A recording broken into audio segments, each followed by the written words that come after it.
Hey Ninjas, your Guitar Ninja here. I have a student round who's just brought a new guitar and wants to know what things he could check and should go through before he really accepts that this is the guitar he's holding on to.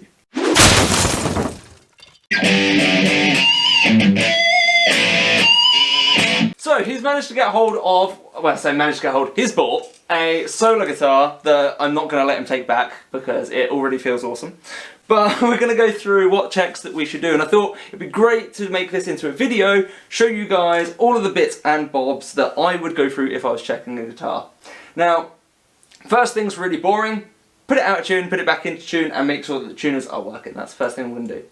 Next thing after that I'm going to do is just go through every single fret on every string, right? Pain in the butt, doesn't sound nice, but got to be done. What we're checking for here is that there's no raised frets. Because if a raised fret is slightly off, but only a little bit, sometimes it means 2 or 3 frets will make the same note. So in that situation you'd go, but what you'd hear is, so we're just checking for that to make sure that's not there. We are checking a bit for fret buzz, just obviously your technique might be bad, like every now and then it happens, you know. So it's just making sure that we're looking as best we can with that. If there's any problems, there's other checks we can do, which I'll go over in a minute.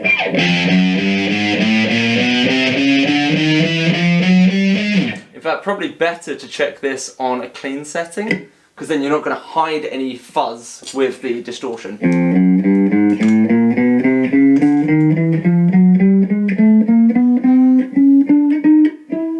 Nice.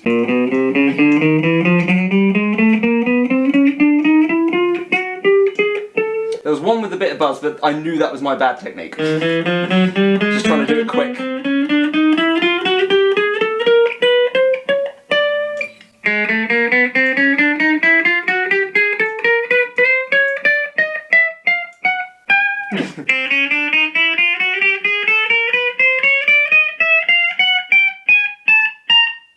Get ready for those piercing pitches on the next one.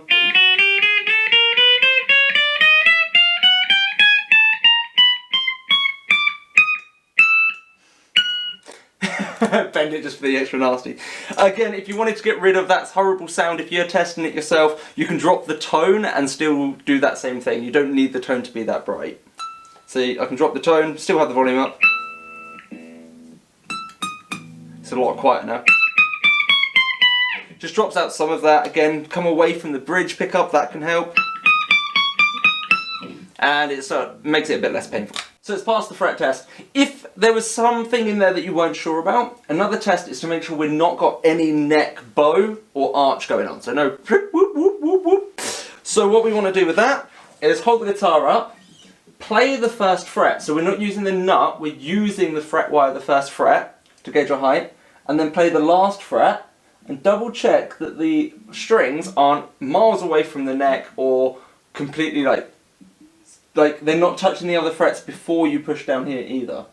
So if I push here, so I've got a finger on first and a finger on 24th on this guitar, 22nd on most sort of Strat style guitars. As I push down here, if it's touching the middle frets before I push down here, that means that your neck is curved. That way, not normally the worst issue, it just means your truss rod needs a bit of adjustment. Again, if you brought new though, you expect them to have sorted the truss rod out. You don't want to have to touch that if you don't have to. Whereas if you're pushing here and then there's still a big gap in the middle, there can be a little one. Believe it or not, there can be a little one because we've got the action set the way it is. You didn't get any fret buzz. But if there's any more, it means your neck's bowed. And that means that your string tension is stronger than what your truss rod is doing. Okay. So again, something that can be fixed and adjusted, but something that nobody should sell a guitar new needing that work. So every fret was good there. Next thing to do, pinch the neck and go up and down and just feel the ends of the frets. If anything's sharp, now I've already insulted Gibson enough times for some of their bad quality control, but I tested a Gibson not that long ago, did this, and I cut my fingers. Right? They were that bad, the way that they had actually finished the edges. And this feels really good. Yeah, this feels smooth. You're not going to have any problems. Because obviously if you're suddenly like moving up bar chords or you're gripping over and you're moving up, you don't want to start cutting your hands at all. And also it's just a sign of quality control being terrible. Again, checking that the nut feels smooth on the edge where people have set that right. That's all good. We've already, off camera, I've already detuned and retuned it to check that the machine heads are all smooth and comfy and holding their tuning, so that's all good. So next is checking all of the electronics. So first thing is volume pots can get crackly, they can get dusty, bad connections. So trying to do some slow fades. Slow fades are always a good way to go because they'll normally that's where you get a hint of some crackle somewhere in the middle. Because I've had it before where 10 was fine and 1, 2, 3, 4 was fine, but there was a little gap in the middle somewhere where the pot had started to wear an 8. Oh, I see, yeah. So that's fine, no crackle there. Oh, that's a good tone pot. Listen to the difference in there. If I turn the tone all the way off, turn it all the way up, that's a proper grease bucket pot, that one. Nice. Happy with that. And then volume and tone. You're gonna get a click when you move. Oh, you got a loose screw. Better return it. Send it back.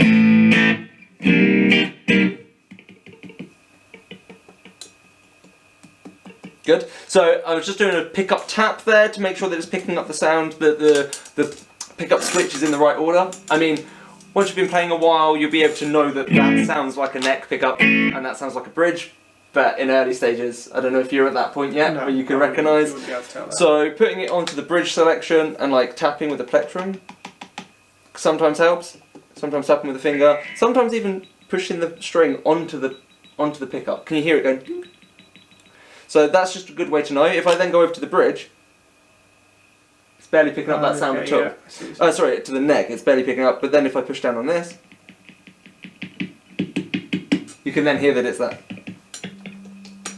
So you've got a 5-way with 2 humbuckers. So these must be coil splitters. Do you know what that means? No. So crash course, lesson time. So how this works is a pickup is just a coil of copper around some magnetic poles. Yeah. Or poles from a magnetic plate, depending on how the particular pickup is done.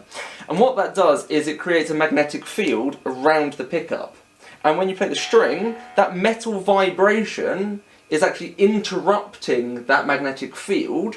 And basically, because it's magnets in copper, that picks that up as a wavelength and can feed it through the electronics that then do their thing, go to the amp, and that same wobble becomes louder, right? Yeah. Now, if you think about a picture of the Earth and the pictures you see with the Earth and our magnetic field and how massive it is, that's effectively what a single coil pickup is.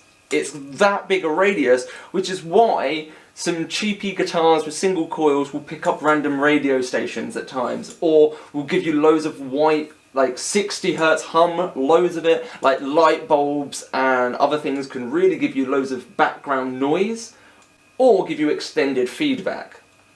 Okay. Right? So when you hear like a proper screech of a guitar, that can be made worse if it's using a single coil. What a humbucker is it's basically they've taken 2 of those and swapped, like reverse polarityed one. So they've gone bing! So by then flicking that over and putting it on, instead of it giving you that one big, it gives you like a tighter figure of 8. It's the best way of explaining it. So it reduces all those background noise because it's a humbucker, it bucks that hum. Yeah, it gets rid of all that background hum and feedback. And by doing that, you get rid of the hum, but it's then kind of trying to pick up the string twice in that figure of 8 shape. So it's less clear, not by much, I mean, you like, it's not like this, you don't know what note it is, right? So it doesn't affect it that much in that sense, but it gets rid of all the background hum, makes it a little bit dirtier, which is why humbuckers are so good for rock and metal, because they give less background hum, and they're a little bit dirtier already before we then just throw some gain on it. And we don't care that it's not perfectly clean because we're going to throw gain on. Yeah. But if you think about somebody that wants to play with pure, crisp clarity of sound, then instead they are going to want to go for some single coils. So it's just kind of like the choice there. For a solo metal guitar, 2 humbuckers is perfect. Yeah. But, like I said, this will be a coil splitter because we've got 5 selections. So you'll be able to go single coil, humbucker,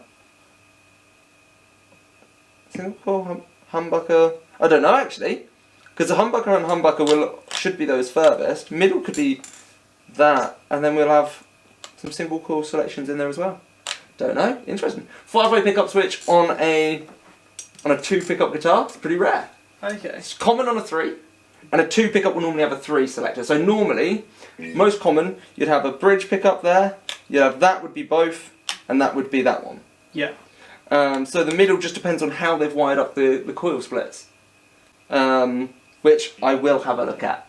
Okay. Because I want to check everything. Because this is a shipped out one, we need to check everything. If it's a local store, then you can go back and say, actually, I didn't look inside when you asked me to check it. So next, make sure the volume's up actually. Make sure there's nothing obviously loose going on in the jack. Normally an easy fix, but still worth it. So far, it's passing every single test. Next thing to do is to check the intonation. So we're going to check that it's in tune again. Then we're going to play 12th fret, and we're going to check that that's in tune. Because 12th fret should be exactly, that metal wire should be exactly halfway between the nut and the saddle. Okay? The reason for that is when you play a note, let's say the wavelength's this one wave that goes whoop whoop whoop once. When you play an octave, you're meant to be playing exactly 2 of those, and then you've got the next octave 4 and the next 8. So it always doubles off half the frequency as we go up in octaves. So if that's an E, that should be an exact double amount of frequency and should also be an E. And if it's not, that means that wherever the saddles are sitting on the bridge isn't quite where it should be for that to be that mid, because that's got to be the midway point. That's fixed, these are on screws. That's why your saddles have adjustable bits, so you can move them into intonation. Okay. Now, it's very common for guitars to need some intonation work every now and then, even brand new ones sometimes. So it just depends on how well they set them up at Solar. So I'm going to just throw the tuner on. I know you can't see this in the video, so we'll do this quick. I'll just let you know if it's alright. Perfect. Perfect intonation, which is nice to not have to worry about that. Boom! Right, cool. So tone and volume controls, there was no crackle, pickup switch. You can hear it changing between the pickups, but there's no crackle or discomfort in there.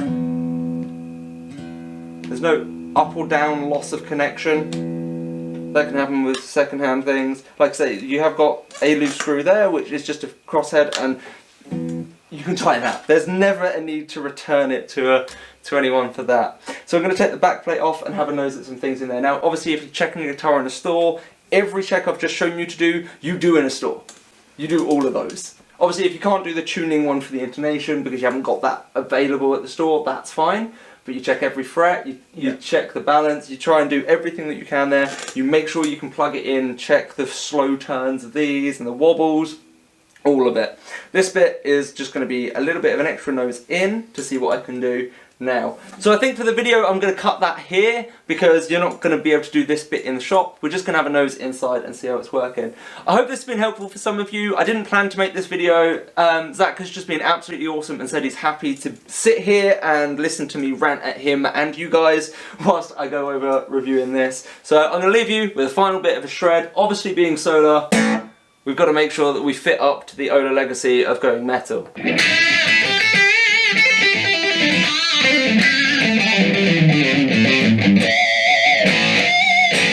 Love to squeal.